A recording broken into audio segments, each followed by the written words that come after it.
Hi, my name is Megan Stevens. This is my counseling assignment for the NAEP PFT program. All right, hi Jessica, how are you? I'm good. How are you, Rachel? Good. I just have some stuff for you, but we're just going to talk about your results from the fitness assessment that we did. Okay, perfect. Okay, so just in terms of some anthropometrical numbers that I have for you, right? What does that mean? It's just so your height, your weight, some of your fitness assessments.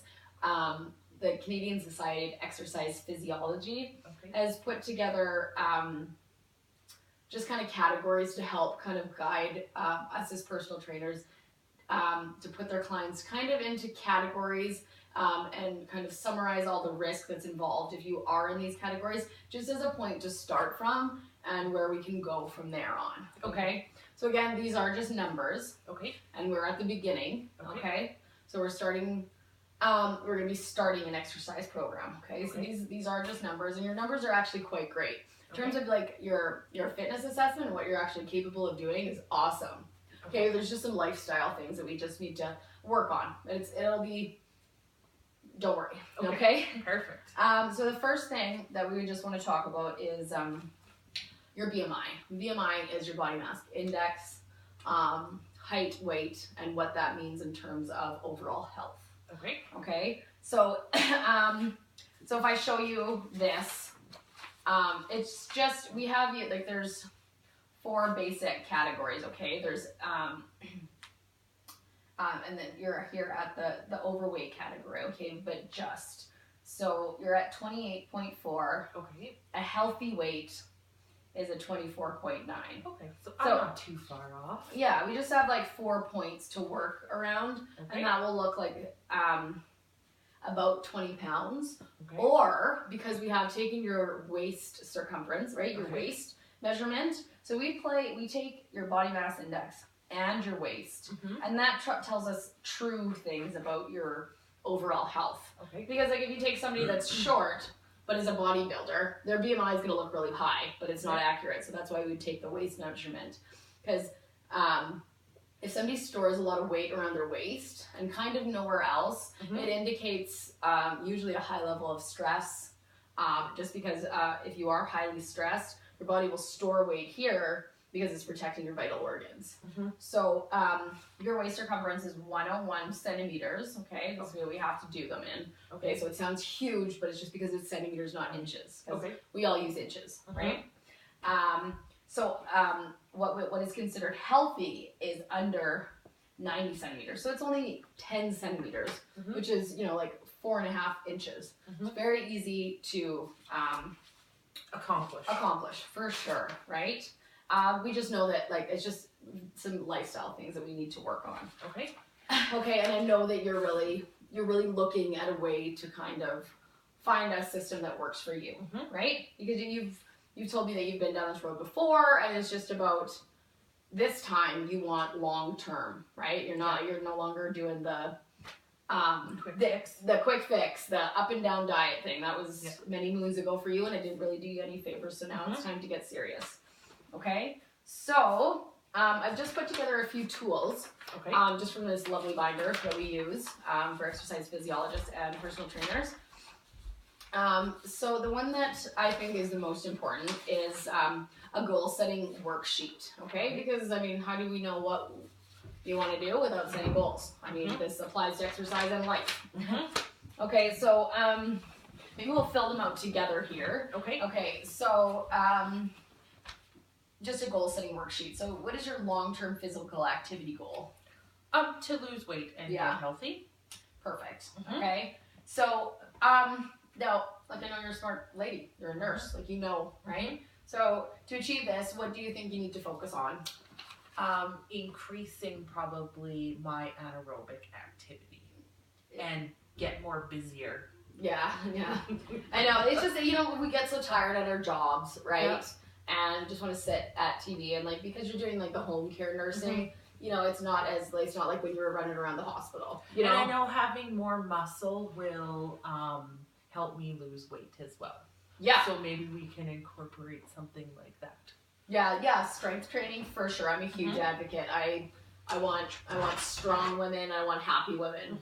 Okay. If thin happens, then thin happens. But my priorities for all my clients, and hopefully that my clients want this, they want to be strong and happy first, and everything else kind of falls into play as it happens. Okay. So there's a couple other questions that are just to try and get your mindset around them. We're not going to really. I want you to read them and then I want you to fill them out as you go because they're a little bit more in depth, okay? But so the first goal within this long-term goal, we're going to break it down to 3 categories. Okay. To how would you achieve this goal of losing weight? Get committed to a program. Yeah, but a program or your program? Something that works for me. Perfect. Okay. And be accountable to myself. I know that's real. And be accountable to you, right? Good. So, and like, I don't know. Anyways, so what's another thing that you think would help you achieve this long-term goal? Increase my fruits and vegetable intake. Yeah. Probably more so vegetable. Yeah. No, nothing wrong with fruit at all. We just want to get like those whole vital nutrients into you. There's, we want you to not be. There's a difference between being starving and full and nutritionally starving and full, right? A lot of people are full. Yeah. They're not full of good stuff. They're full of the other thing. I won't say it.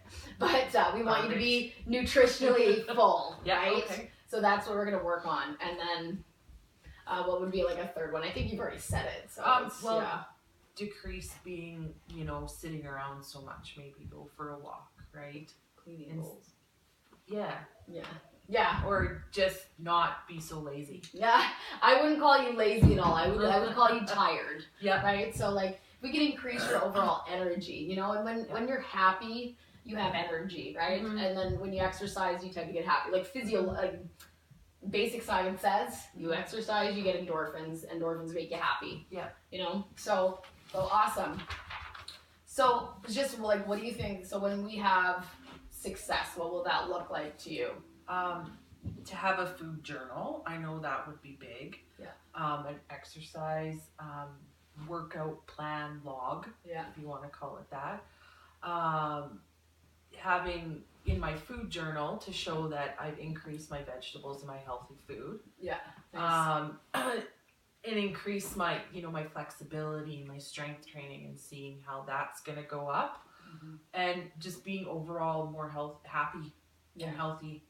Yeah. And when I look, last piece is huge. Yeah, and like when I look in my fridge, it's healthy food, or I look in my pantry, it's healthy food, not. Because you're worth it. You're worth it. Like it is more expensive. I'm not going to sugarcoat it. It is. Oh yeah. Right, but you're worth it, right? Yeah. Okay. So in terms of that food journal and food log, this is just your weekly physical activity log. Okay. This actually isn't your workout plan. Your workout plan is another tool I have with a full exercise prescription card. Very detailed, everything. This is all the other stuff that you do during the day. Okay. So like walking, cleaning. Okay. Right? Because that's activity. And I feel as women, we standing instead of sitting. Exactly. Anything really, right? Like walking to the store to pick up, just milk and eggs because you ran out versus having to drive around the corner. Okay. And just because I find that a lot of people, and I want to say women, just because they're they're mostly my clients, is we downplay the stuff, like yard work. You sweat. That's exercise. So just make sure you write down everything, and I think you'd be more surprised. And you might be like, holy man, look at what I've done, right? So if you want to fill out that, okay? Like just, as you go, I can make you lots of copies of that. Okay. I just find it effective because I just want you to be aware of all the things you do, not just the ones that you think you have to do. Okay. And the other one that I have for you is, I'm going to use a word that sounds like, to me it sounds like a drug addiction. Okay. But it's a relapse. So a relapse just means revisiting of old behaviors, right? So if we relapse on our exercise program, what does that mean?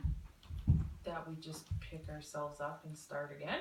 Yeah, so it just means we stopped exercising and eating healthy for a period of time, and now we're going back into the program. Yeah. Okay. And I'm not I don't want this to happen for you, but a relapse is kind of how you view it. Mm-hmm. You know, because I've had some serious clients, and this can get into my head if I overdo it too.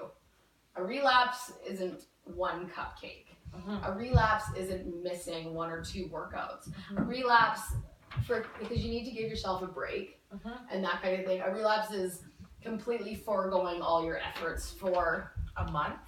Yeah, 2 weeks to a month. Okay, so this tool is ideally to just identify what could cause you to relapse, or even what would lead you to a relapse. You know what I mean? Because a relapse doesn't happen like that. It's like there's certain circumstances that happened that disallowed you to work out, right? So this one is just gonna ask you questions as to what in the past has stopped me from you know, working out one day, or what in the past has made me dissatisfied with my results, what has, you know, and has led me to just say, screw it, it's not working anymore, right? Okay. So the first, I'm just going to go through a couple questions, and you can fill it out, and then we'll go over to looking at a later date.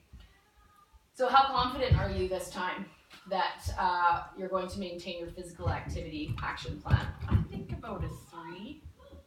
Yeah. So. Okay. Good. So, like, I mean, I can understand. I'm glad you don't feel like you're at a 1 or a 2, because I don't think that.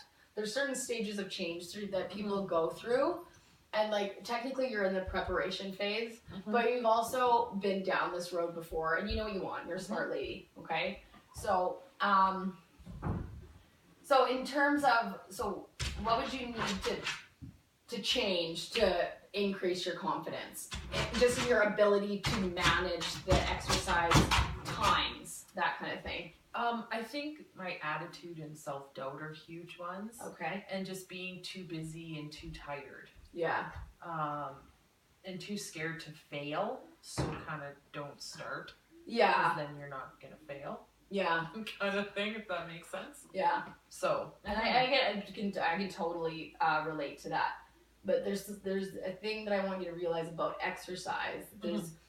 I mean, unless you're hurt yourself drastically, you can never fail at exercise. Anytime you're moving, or you're putting your body through a load, both through resistance training, moving, cleaning, that's exercise. So there's really no way to fail unless you're, you know, doing it drastically wrong and you're hurting yourself, and that's my job to make sure you don't.